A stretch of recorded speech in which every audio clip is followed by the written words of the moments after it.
What's up, everybody? It's Lewis back here, and thanks to all the subscribers on my channel here. And I've said previously that send me some requests, and I'll try and get to them. So I think I saw in the discussion by Ivan here, can you do some module creation tutorials? And I certainly can.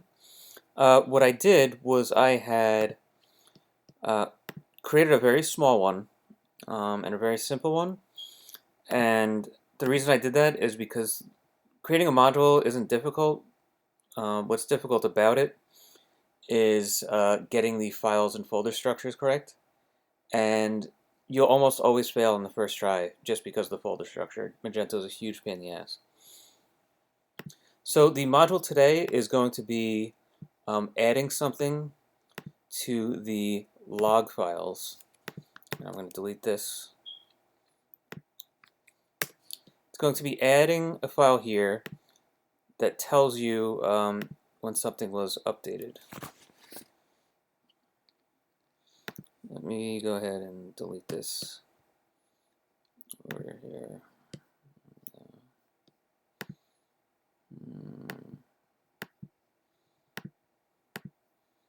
File, window, documents, applications, in the ass. And this way I also get to explain more to you rather than just you sitting me watching typing all the time. Magento, okay, and var log. So anytime we get a product saved, it's going to add to a new log file. And then append to that log file afterward. So let's get started with what's going to go on. So we're going to start going to app, etc, modules.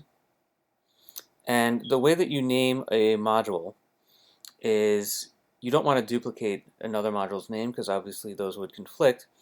So you start it with, or traditionally you start it with your company name underscore your module name. That way, it's obvious, it's not going to be another company with the exact same name with the exact same module name. So it's an XML file, and once again, it's an app etc modules. It's an XML, and you go config modules to register your module here, and you have my company name, and then underscore, and then this one is named log product update. Okay, and then all you have to do is set it to active and add the cold pool. And in this case, it's local, and I'll show you why. So that's what you need to get your module registered. I hope I'm not talking too soon, but you can see if your module is registered if you go to your system configuration, and then you go to advanced, and then my company name right there. And that's all you need to tell Magento, hey, it's there. You're going to need to do it in another place too. So that one's an app etc modules and company name, module name.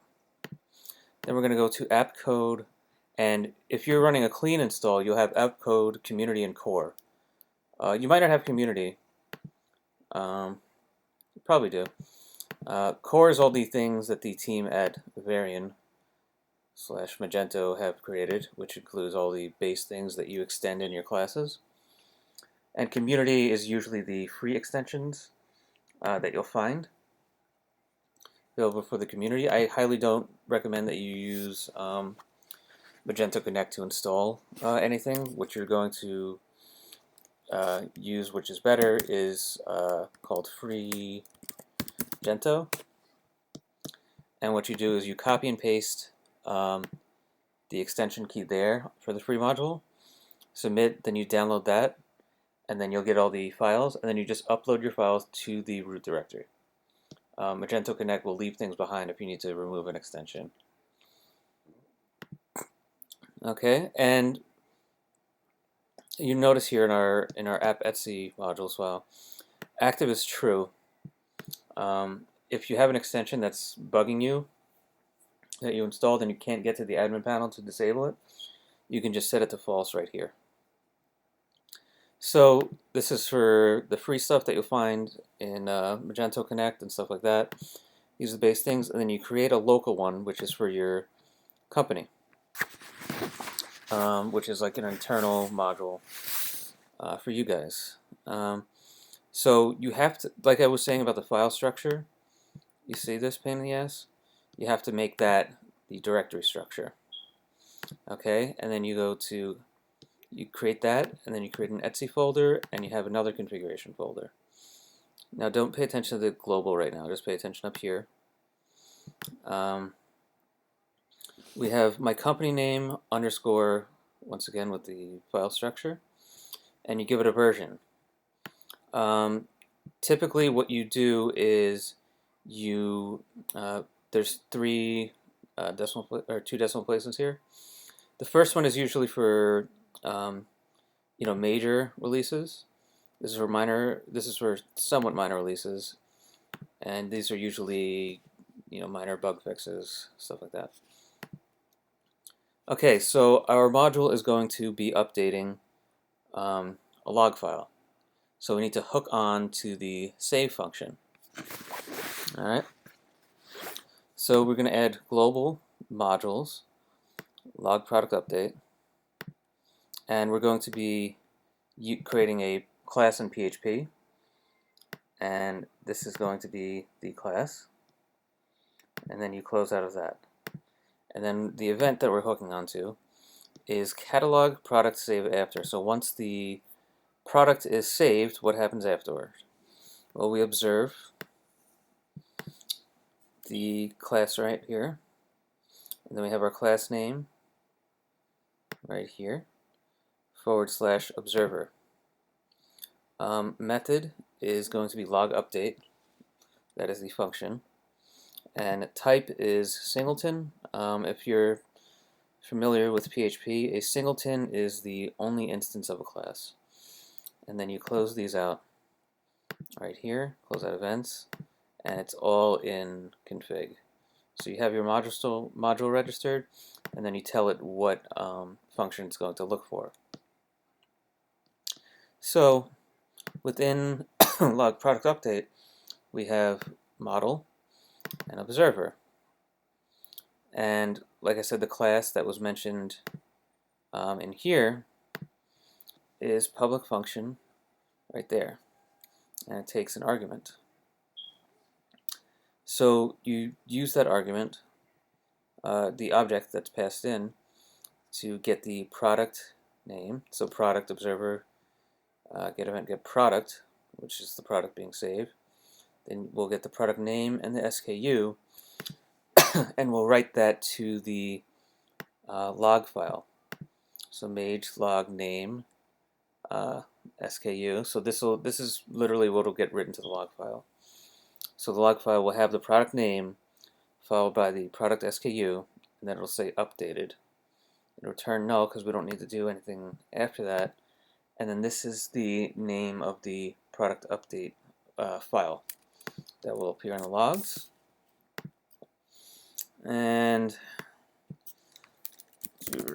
just change this up. Doesn't really matter. Going to save. Wait for it to save. And we're going to go into our var logs folder, and now this appears. And now it says the test product with the SKU of test was updated. You should note a couple things here. Make sure your module is enabled. Make sure you clear your cache once you're done. If for some reason that doesn't clear, go to var cache, and you can manually delete all these right here. That's sometimes very helpful if Magento gets a little buggy, which it kind of does sometimes. It's a very love-hate relationship with Magento. And the other thing that you want to make sure of, go back to System Configuration, and I'm going to go down to Developer, and go to Log Settings, and put this set to Yes. I think by default it is set to No. So save that, and you should be good to go. Sorry, good to go with your next module.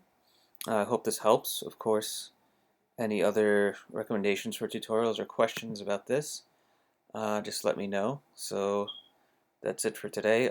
Maybe I'll upload this to my GitHub account and put it in a public section, and then you can download it. So thanks everybody, and have a great day.